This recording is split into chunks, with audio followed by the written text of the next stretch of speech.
at 7, did you finally get to 729 North Main? Did you finally go there? Oh, we got there, yeah, but it was in darkness. And there were no lights there. And then we went, the kid took us, showed us where to go over to Paddy Goggins. So we stayed there that night, and Paddy was sick. And his wife also was in bad health. And they had one little girl there, Viola. She married Jennings. She was Viola Jennings, when she grew up. And that Jennings was a bit old, and I think she had a couple of kids with the old guy, and then she married another Jennings. He was a nephew of the first Jennings, and they had about 4 kids. Now, Kevin Shannon knew some of them Jennings kids. He knew the first family. The one is up in Great Falls. Well, when did you finally see your dad? He was here already. What happened? He was here, but we stayed that night at Paddy Goggins. Now, Paddy Goggin was a first cousin of Sean O'Sullivan. That'll be Sarsfield O'Sullivan's father.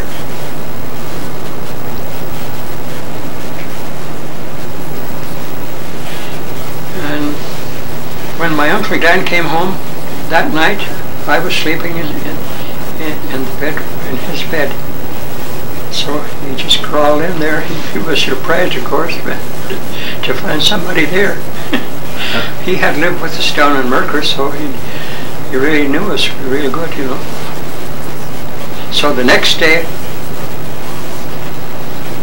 my father came. He came up to the street.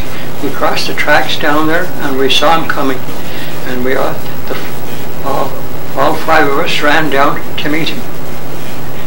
And was he ever surprised? I think it was. He was staying with a first.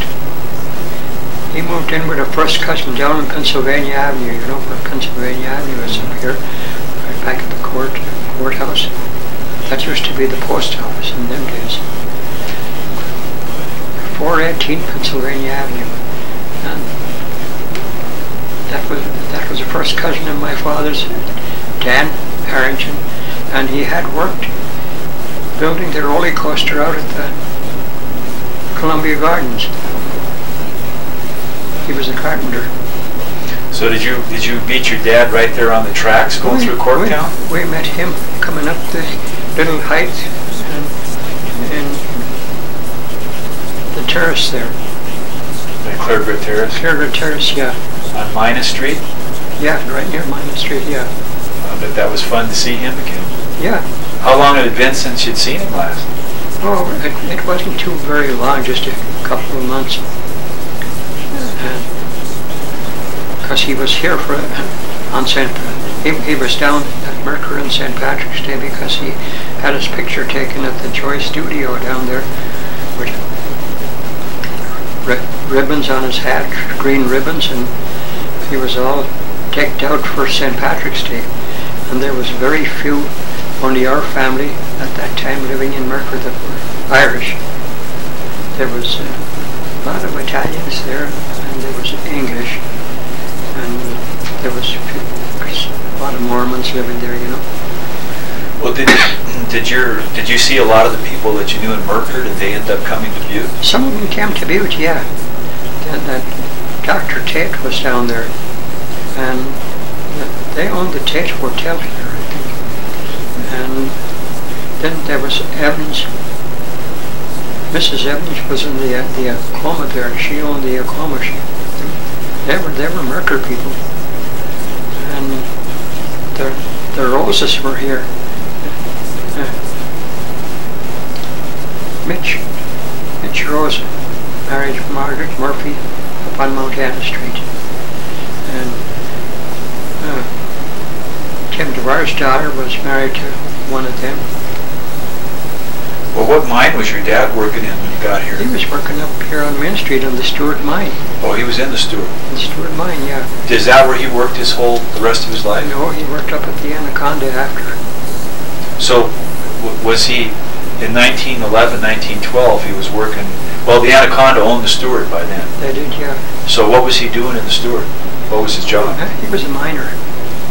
And then why did he decide to leave the Anaconda Stewart and go over to the Anaconda's Anaconda? Why did he change? Well, I couldn't tell you that, I don't know. I see. But he left the Stewart and went to work on the Anaconda, and we lived on Woolman Street, right under the Stewart there, 47 East Woolman Street. Did you know, was Edgar Paxton the artist there at that time? Do you remember? He was gone out of there then. Okay. And then, was your mom working, or did she take care of the family, yeah. And you went to St. Mary's School? I went just a short time to St. Mary's School. I had started going to school down in Mercer, and so had my sister Catherine Mulcahy. She had started school down in Mercer too, so we went there from November until they let the school let out. To St. Mary's? St. Mary's, yeah. So then we went to the old Washington. Now the old Washington wasn't that junior high, that last school that was there. There were two buildings there before that, but there were two big old fire trap buildings. So they tore the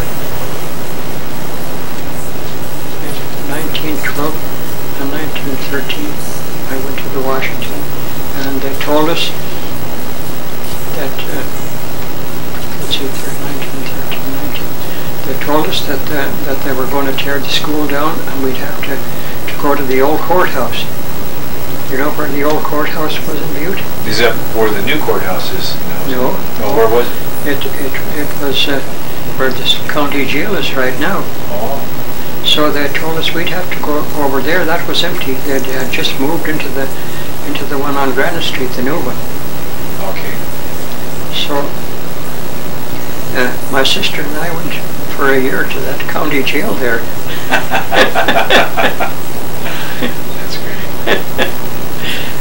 Well, did your parents let you and your sister kind of run around the neighborhood free? Did you feel? Oh yeah, we were. You had free. to run to the place. Then there wasn't a door in Butte locked in them days. Well, down in that, let's talk about that neighborhood. The priests for St. Mary's, they lived across from the Stewart Mine by then, didn't they? Yeah, they lived up there. Yeah. Who were the priests that you remember? Father Hannon. Do you remember him pretty well? I remember quite a bit about him. What was he like? He was a bit of a tyrant, Them old Irish priests were kind of strict. Did he have a lot of meetings in his house? Gatherings of Irish people? No, he didn't. Did he?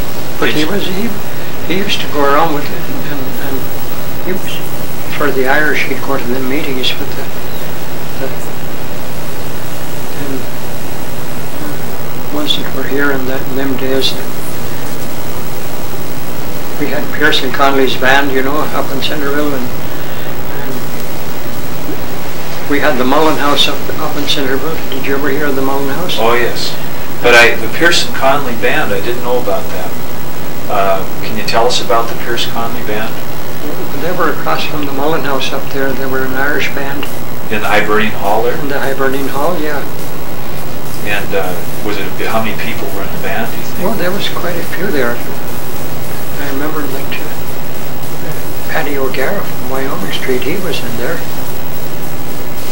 Who was the leader of the band? I don't remember. Is that where you took an interest in music? Was watching that band? I was interested in music down in Mercer before I left there. Both my mother and father played the accordion, They used to get anything they wanted, they'd get it from Sears, out of the catalog that had come from Chicago. I see. Well, what do you remember of the Pearse and Connolly Band? Did you watch them or pay close attention to them? Well, when they had a parade, yeah, I'd watch them. I got pictures of all kinds of parades, Butte parades way back, but not that far back. It's after 1932 that. Yeah. Let's see, I got the camera in '52.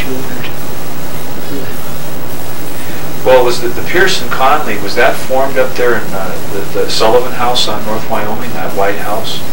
Where did that get started? I don't know where it got started. Well, do you ever go to that house up on North Wyoming where Sarsfield O'Sullivan was raised? Did you ever go there? Oh yeah, I was up there seeing.